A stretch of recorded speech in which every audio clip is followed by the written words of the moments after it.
Electric vehicle ഇപ്പോൾ വാങ്ങുന്നതാണോ അതോ പിന്നീട് വാങ്ങുന്നതാണോ ബുദ്ധിപൂർവമായ തീരുമാനം? പല ആളുകളും ചിന്തിക്കുന്നത് ഇലക്ട്രിക്കൽ വെഹിക്കിൾ പിന്നീട് വാങ്ങുന്നതാണ് നല്ലതെന്നാണ്. അതിൻ്റെ കാരണം പുതിയ ടെക്നോളജി വരും, അപ്പോൾ കൂടുതൽ സൗകര്യങ്ങൾ വരും, ഇലക്ട്രിക്കൽ വെഹിക്കിളിന് വില കുറയും, പുതിയ ടെക്നോളജിയുള്ള ബാറ്ററികൾ ഇറങ്ങും, അപ്പോൾ ബാറ്ററിക്ക് വില കുറയും, കൂടാതെ മൈലേജ് കൂടുതൽ കിട്ടും. ഇനി ചാർജിങ് സ്റ്റേഷൻ കുറവാണ്, അപ്പോൾ ചാർജ് ചെയ്യാനുള്ള സൗകര്യം കുറയും, കൂടുതൽ ചാർജ് സ്റ്റേഷൻ വരുമ്പോൾ അത് കൂടുതൽ മെച്ചമാകും. ഇനി ഇലക്ട്രിക് വെഹിക്കിൾ കൂടുന്നതുകൊണ്ട് പെട്രോളിന് വില കുറയും, ഇലക്ട്രിക് വെഹിക്കിളിനേക്കാളും യാത്രാസുഖം കൂടുതലും പെട്രോൾ വെഹിക്കിളിനാണ്. ഇനി ബാറ്ററിയൊക്കെ മാറുമ്പോൾ കൂടുതൽ പണച്ചിലവുണ്ട്, അതുകൊണ്ട് ഇത് പിന്നീട് മാറ്റം വരും. കാരണം മുൻകാലങ്ങളിൽ മൊബൈൽ ഫോണുകളൊക്കെ ഉപയോഗിച്ചുകൊണ്ടിരുന്നപ്പോൾ അതിന് വില കൂടുതലായിരുന്നു, അത് കഴിഞ്ഞ് പിന്നീട് മൊബൈൽ ഫോണിന് വില കുറഞ്ഞു. അത് മാത്രമല്ല, അത് കോൾ റേറ്റിംഗും ഒക്കെ കുറഞ്ഞു. ഇതുപോലെ തന്നെ ഇലക്ട്രിക്കൽ വെഹിക്കിളിനും വില കുറയും. ഇങ്ങനെയൊക്കെ പല രീതിയിൽ ആളുകൾ ചിന്തിക്കുന്നു. മറ്റു ചില ആളുകൾ ചിന്തിക്കുന്നത് കുത്തനെയുള്ള കയറ്റം കയറുമോ, ചാർജിങ് ഇല്ലാതെ വഴി കിടക്കേണ്ടി വരുമോ, അങ്ങനെയുള്ള പലതരം ചിന്തകളാൽ ഈ ഇലക്ട്രിക്കൽ വെഹിക്കിൾ പിന്നീട് വാങ്ങിച്ചാൽ മതി എന്ന് ആളുകൾ ചിന്തിക്കുന്നു. ശരി, നമുക്ക് ഇപ്പോൾ വാങ്ങുന്നതാണോ ബുദ്ധി, പിന്നീട് വാങ്ങുന്നതാണോ? ചില കാര്യങ്ങൾ നമുക്ക് നോക്കാം. ഒന്നാമത്തെ സംഗതിയിലേക്ക് വരാം. ഇലക്ട്രിക് വെഹിക്കിളിന് വില കുറയുമോ? ഈ ബിസിനസ് മേഖലയുടെ സൈക്കോളജി എന്ന് പറയുന്നത്, ആവശ്യക്കാർ കൂടുമ്പോൾ അതിൻ്റെ ഉൽപ്പാദകർ എന്തു ചെയ്യും? അവരുടെ ലാഭം വർദ്ധിപ്പിക്കും, അല്ലെങ്കിൽ വില കൂട്ടി വിൽക്കുക എന്നൊരു തന്ത്രമാണ് സാധാരണ ഉപയോഗിക്കുന്നത്. ഇപ്പോൾ ഒരു ഇലക്ട്രിക് കാർ ലഭിക്കണമെങ്കിൽ 3 മാസമോ 6 മാസമോ ബുക്ക് ചെയ്ത് കാത്തിരിക്കേണ്ടി വരുന്നു. ഇനി ഒരു ഓട്ടോയ്ക്കൊക്കെ ആണെങ്കിൽ 3 മാസം കാത്തിരിക്കുന്നു. 2 വീലർ പോലും 1 മാസമോ 3 മാസമോ ഒക്കെ ബുക്ക് ചെയ്തിട്ട് കാത്തിരിക്കേണ്ടി വരുന്നു. അപ്പോൾ ഇലക്ട്രിക്കൽ വെഹിക്കിളിന് ഈ കാണിക്കുന്നത് ആവശ്യക്കാർ കൂടുതലും വാഹനങ്ങൾ കുറവുമാണ്. അതുകൊണ്ട് ഇങ്ങനെ ഒരു സാഹചര്യം വരുമ്പോൾ സാധാരണഗതിയിൽ ചെയ്യുന്ന ഒരു കാര്യം അവരുടെ വണ്ടിക്ക് വില കൂട്ടുക എന്നുള്ളതാണ്. നമ്മൾക്ക് മുൻകാലങ്ങളിലേക്കാളും ഇപ്പോൾ ഇലക്ട്രിക്കൽ വെഹിക്കിളിന് വില കൂടിയിരിക്കുന്നു. കഴിഞ്ഞ 2-3 വർഷത്തെ കണക്കെടുക്കുകയാണെങ്കിൽ ഇപ്പോൾ ഇലക്ട്രിക് വാഹനങ്ങൾക്ക് വില കൂടിയിരിക്കുന്നു. അതുകൊണ്ട് ഇലക്ട്രിക് വെഹിക്കിളിൻ്റെ വില കുറയുമെന്ന് നമുക്ക് പ്രതീക്ഷിക്കാൻ കഴിയില്ല. രണ്ടാമത്തെ സംഗതിയിലേക്ക് വരാം. ലിഥിയം ബാറ്ററിയുടെ വില കുറയുമെന്ന് പ്രതീക്ഷിക്കുന്നു. എന്നാൽ കഴിഞ്ഞ കുറച്ച് വർഷങ്ങൾ നമ്മൾ നോക്കുകയാണെങ്കിൽ ലിഥിയം ബാറ്ററിയുടെ വില കൂടിക്കൊണ്ടിരിക്കുകയാണ് നമ്മൾ കാണുന്നത്. അന്താരാഷ്ട്ര തലത്തിലും കൂടുന്നു, അതേപോലെ ലോക്കലായിട്ടുള്ളതിലും കൂടുന്നു. നമുക്കിവിടെ ലോക്കലായിട്ട് അസംബിൾ ചെയ്ത് കിട്ടുന്ന ലിഥിയം ബാറ്ററിയുടെ വില 2017 ഒരു 17 രൂപ, 2020 ഒരു 23 രൂപ പെർ വാട്ടിന്, അതുപോലെ തന്നെ 2022 27 രൂപ. അങ്ങനെ വളരെയധികം ഓരോ വർഷം കഴിയുന്തോറും വില വർദ്ധിച്ചു വരുവാണ്. എന്തുകൊണ്ടാണ് ഈ ലിഥിയം ബാറ്ററിക്ക് വില കൂടുന്നത്? അതിനും ആവശ്യക്കാർ കൂടുതലാണ്. ഈ ഇലക്ട്രിക്കൽ വെഹിക്കിൾ വർദ്ധിച്ചു വരുന്നതിനാൽ എല്ലാ രാജ്യങ്ങളിലും വൈദ്യുതി ക്ഷാമം വന്നു. അപ്പോൾ വൈദ്യുതി ക്ഷാമം വന്നപ്പോൾ സോളാർ എനർജിയും മറ്റുള്ളതെല്ലാം ബാറ്ററിയിൽ സൂക്ഷിച്ചു രാത്രി കാലങ്ങളിൽ ഉപയോഗിക്കുന്നതിന് വേണ്ടി വലിയ ലിഥിയം സ്റ്റോറേജ് ബാറ്ററികൾ ഉപയോഗിക്കാൻ തുടങ്ങി. കേരളത്തിൽ തന്നെയാണെങ്കിൽ kseb 100 മെഗാവാട്ട് ഇതേപോലുള്ള ബാറ്ററികൾ സ്റ്റോറേജ് ബാറ്ററിക്ക് വേണ്ടി ടെൻഡർ വിളിച്ചിട്ടുണ്ട്. ഇതുപോലെ മറ്റ് രാജ്യങ്ങളും ചെയ്യുന്നതിനാൽ ഈ ലിഥിയം ബാറ്ററിയുടെ വില വീണ്ടും കൂടുക തന്നെ ചെയ്യും. മൂന്നാമത്തെ സംഗതി, ഇനിയൊരു പുതിയ ടെക്നോളജി വന്നു കഴിഞ്ഞാൽ അത് വില കുറയുമെന്ന് ചിന്തിക്കുന്നു. നമുക്ക് ഒരു പുതിയൊരു ടെക്നോളജി കണ്ടുപിടിച്ച ഉടനെ തന്നെ മാർക്കറ്റ് വരുമോ? ഒരിക്കലുമില്ല. സാധാരണഗതിയിൽ ഇൻഡസ്ട്രിയൽ ലെവലിൽ ഒരു പ്രോഡക്റ്റ് എത്തിക്കണമെങ്കിൽ 10-20 വർഷത്തിലധികം വേണ്ടിവരും.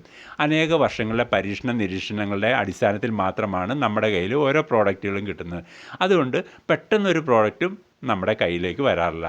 അതുകൊണ്ടൊരു ബാറ്ററി ടെക്നോളജി വരുമെന്നും നമ്മൾ ആളുകൾ ചിന്തിക്കുന്നു. പക്ഷേ അതിനും എന്താണ്, കൂടുതൽ വർഷങ്ങൾ കാത്തിരിക്കേണ്ടി വരും ഒരു പുതിയൊരു ടെക്നോളജി വന്ന് ഡെവലപ്പ് ചെയ്ത് മാർക്കറ്റിംഗ് ലെവലിലേക്ക് വരാൻ തക്കവണ്ണം. നാലാമത്തെ സംഗതി, പെട്രോൾ വണ്ടിയുടെ സൗകര്യങ്ങൾ ഇലക്ട്രിക് വണ്ടിയിൽ ലഭിക്കുന്നില്ല. ഈ പറയുന്ന കമൻറ്റുകൾ പലപ്പോഴും ഈ ഇലക്ട്രിക്കൽ വെഹിക്കിൾ ഓടിച്ച് നോക്കാത്ത ആളുകൾ പറയുന്ന കമൻറ്റുകളാണ്. ഒരു ഇലക്ട്രിക് വെഹിക്കിൾ ഒരു സ്പോർട്ട് മോഡിലിട്ട് ഉപയോഗിച്ച ഒരാളാണെങ്കിൽ അവർക്കുണ്ടാകുന്ന ഫീലിംഗ് വളരെ ആഡംബരമുള്ള വാഹനങ്ങൾ ഓടിക്കുന്നതിൻ്റെ ഫീലിംഗാണ് അവർക്ക് കിട്ടുന്നത്. അത്രമാത്രം വളരെ ആസ്വാദ്യകരമാണ് ഈ ഇലക്ട്രിക്കൽ വെഹിക്കിൾ. കാരണം അതിന് വൈബ്രേഷൻ ഇല്ല, ശബ്ദമില്ല, ഇങ്ങനെയുള്ള അത്രയധികം ഫീച്ചേഴ്സ് വേറൊരു വാഹനത്തിനും നൽകാൻ സാധിക്കില്ല. അതുമാത്രമല്ല, പെട്രോൾ വണ്ടിയുടെ എല്ലാ ഫീച്ചേഴ്സുള്ള ഇലക്ട്രിക് വാഹനങ്ങളും നമുക്കിന്ന് മാർക്കറ്റിൽ ലഭ്യമാണ്. അഞ്ചാമത്തെ സംഗതി, നമുക്ക് ചാർജിങ് സ്റ്റേഷനുകൾ കുറവാണ്. ഇന്ന് കേരളത്തിൽ 250-ലധികം ചാർജ് സ്റ്റേഷനുകൾ ലഭ്യമാണ്. അതുകൊണ്ട് നമുക്ക് എവിടെയും ധൈര്യമായിട്ട് ഇലക്ട്രിക് വാഹനമായിട്ട് പോകാം എന്നൊരു സാഹചര്യം ഇവിടെ നിലനിൽക്കുന്നുണ്ട്. അതുമാത്രമല്ല, ഈ ഇലക്ട്രിക് ചാർജ് സ്റ്റേഷൻ എന്ന് പറയുന്നത് വലിയൊരു ബിസിനസ് മേഖലയാണ്. അതുകൊണ്ട് പല കമ്പനികളും പല വ്യക്തികളും ഇലക്ട്രിക് ചാർജിങ് സ്റ്റേഷനുകളിലേക്ക് വേണ്ടി കടന്നു വന്നിരിക്കുന്നു. പ്രസിദ്ധമായ അല്ലെങ്കിൽ മെയിനായിട്ടുള്ള പല ഹോട്ടലുകളും ഇപ്പോൾ തന്നെ DC ചാർജിങ് സ്റ്റേഷൻ വരെ ഇൻസ്റ്റാൾ ചെയ്തു കഴിഞ്ഞു. അതുകൊണ്ട് ഇലക്ട്രിക്കൽ വെഹിക്കിൾ ഉപയോഗിക്കുന്നവർക്ക് ചാർജ് ചെയ്യുന്ന ഒരു വലിയ പ്രശ്നമല്ലാതായി തീർന്നിരിക്കുന്നു. ആറാമത്തെ സംഗതി, ചില ആളുകൾ ചിന്തിക്കുന്ന കുത്തനെയുള്ള കയറ്റം കയറുമോ എന്നുള്ളതാണ്. ഈ സംശയം എങ്ങനെ ദൂരീകരിക്കാൻ കഴിയും? ഒരു ഇലക്ട്രിക് ട്രെയിനും ഒരു ഡീസൽ ട്രെയിനും തമ്മിൽ നമുക്കൊന്ന് താരതമ്യം ചെയ്താൽ മതി. ഇലക്ട്രിക് ട്രെയിൻ എന്ന് പറഞ്ഞാൽ പെട്ടെന്നാണ് അതിൻ്റെ പിക്കപ്പ്. ഒരു ഡീസൽ ട്രെയിൻ എന്ന് പറയുന്നത് പതുക്കെ ആയിരിക്കും അത് പോകുന്നത്. ഇതുപോലെ തന്നെയാണ് ഇലക്ട്രിക്കൽ വെഹിക്കിളിൻ്റെയും അതുപോലെ ഡീസലായിട്ടുള്ള വാഹനങ്ങളുടെയും വ്യത്യാസം എന്ന് പറയുന്നത്.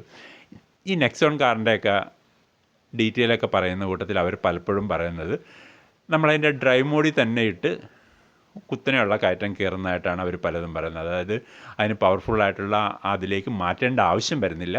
അത്ര തന്നെ പവർഫുള്ളാണ് ഈ ഇലക്ട്രിക് വെഹിക്കിളിൻ്റെ മോട്ടറുകൾ എന്നുള്ളത് നമുക്കറിയാൻ സാധിക്കും. ഏഴാമത്തെ സംഗതി, ഇലക്ട്രിക് വെഹിക്കിളിന് വില കൂടുതലാണെന്നുള്ളതാണ് ആൾ പറയുന്ന ഒരു പ്രശ്നം. എന്നാൽ 1,60,000 കിലോമീറ്റർ പെട്രോൾ വണ്ടിയിൽ നമുക്ക് യാത്ര ചെയ്യുന്നതിന് വേണ്ടി നമുക്ക് 13 ലക്ഷം രൂപയുടെ പെട്രോൾ നമുക്ക് ശരാശരി ആവശ്യമാണ്. എന്നാൽ വൈദ്യുതിയിൽ നിന്ന് ചാർജ് ചെയ്യുന്നതിന് നമുക്കൊരു ഇലക്ട്രിക്കൽ വെഹിക്കിളിന് 1,60,000 രൂപ ശരാശരി മതിയാകും. ഇനി അഥവാ ഒരു ഇലക്ട്രിക്കൽ വെഹിക്കിൾ വാങ്ങിയിട്ട് നമുക്ക് 2 ലക്ഷം രൂപ മുടക്കി ഒരു സോളാർ സ്ഥാപിക്കുന്നതെങ്കിൽ സൗജന്യമായിട്ട് നമുക്കതിലൂടെ യാത്ര ചെയ്യാനും സാധിക്കും. അപ്പം ഈ 1,60,000 കിലോമീറ്റർ ട്രാവൽ ചെയ്യുന്നതിന് നമുക്ക് ബാറ്ററി മാറേണ്ട ആവശ്യമില്ല, അതായത് വാറണ്ടിയുണ്ട്. അപ്പോൾ ഇങ്ങനെ തന്നെ ഇത് തമ്മിൽ കമ്പാരിസൺ ചെയ്യുമ്പോൾ തന്നെ ഒരു 1,60,000 കിലോമീറ്റർ യാത്ര ചെയ്യുന്ന ആൾക്ക് പെട്രോൾ വണ്ടിയുമായിട്ട് 11.5 ലക്ഷം രൂപ ലാഭമാണ്, അതായത് വൈദ്യുതിയിൽ ഉപയോഗിക്കുന്നുവെങ്കിൽ. എട്ടാമത്തെ സംഗതി, ഇനിയും പുതിയ ടെക്നോളജി വരും, അതാകുമ്പോൾ കൂടുതൽ നല്ലതായിരിക്കുമെന്ന്. ഈ ഇലക്ട്രിക്കൽ വെഹിക്കിളിൻ്റെ ടെക്നോളജി തന്നെ ഇപ്പോൾ തന്നെ അപ്ഡേറ്റഡ് ആണ്. കാരണം എന്ന് പറഞ്ഞു കഴിഞ്ഞാൽ നമുക്ക് കേരളത്തിലോ ഇന്ത്യയിലുള്ളവർക്ക് ഇത് പുതിയതാണ്. എന്നാൽ ചൈന, US തുടങ്ങിയ സ്ഥലങ്ങളിലൊക്കെ അവിടെയൊക്കെ 15 വർഷങ്ങൾക്ക് മുമ്പ് തന്നെ ഇലക്ട്രിക്കൽ വെഹിക്കിളുകളൊക്കെ ഉപയോഗിച്ചുകൊണ്ടിരിക്കും. അതുകൊണ്ട് ഒരു കമ്പനി ഇലക്ട്രിക്കൽ വെഹിക്കിൾ ഡിസൈൻ ചെയ്യുമ്പോഴും മറ്റ് രാജ്യങ്ങളിൽ ഏത് ടെക്നോളജിയാണോ എന്തെല്ലാമാണോ ഉപയോഗിക്കുന്നത് ആ ടെക്നോളജിയിലുള്ള കാര്യങ്ങളൊക്കെ നമ്മുടെ വാഹനങ്ങളിൽ അഡോപ്റ്റ് ചെയ്യും. അതുകൊണ്ട് നമുക്കിപ്പോൾ തന്നെ പരമാവധി അപ്ഡേറ്റഡ് ടെക്നോളജിയുള്ള ഇലക്ട്രിക്കൽ വെഹിക്കിളാണ് ലഭിച്ചിരിക്കുന്നത്. ഇനിയും സാധാരണഗതിയിൽ വരുന്ന അപ്ഡേറ്റഡ് ഉണ്ടല്ലോ, മറ്റെല്ലാ മേഖലയിലും വരുന്ന പോലെ തന്നെയുള്ള ഒരു അപ്ഡേറ്റഡ് ടെക്നോളജി ആയിരിക്കും ഇലക്ട്രിക്കൽ വെഹിക്കിളിന് വരുന്നത്. അല്ലാതെ അതിന് മാത്രമായിട്ടൊരു പ്രത്യേകിച്ച് ഒരു അപ്ഡേറ്റഡ് ടെക്നോളജി വരുന്നതിന് വേണ്ടി കാത്തിരിക്കേണ്ടതില്ല. അപ്പോൾ ഇപ്പോൾ തന്നെ നമുക്കൊരു അപ്ഡേറ്റഡ് ടെക്നോളജി ഉപയോഗിക്കുന്നുണ്ട്. വളരെ സുഖകരമായ രീതിയിൽ യാത്ര ചെയ്യാനുള്ള ടെക്നോളജി ഉണ്ട്. ഇപ്പോൾ നമ്മൾ 8 കാര്യങ്ങൾ പരിചിന്തിച്ചതോടെ നമുക്ക് എന്ത് മനസ്സിലാക്കാം? പെട്ടെന്ന് തന്നെ ഇലക്ട്രിക്കൽ വെഹിക്കിൾ എടുക്കുന്നതാണ് ബുദ്ധി എന്നുള്ളത്. എന്താ കാര്യം? നമ്മൾ ഇപ്പോൾ തന്നെ ഒരു വണ്ടി ബുക്ക് ചെയ്യുന്ന 6 മാസം കാത്തിരിക്കേണ്ടി വരുന്നു.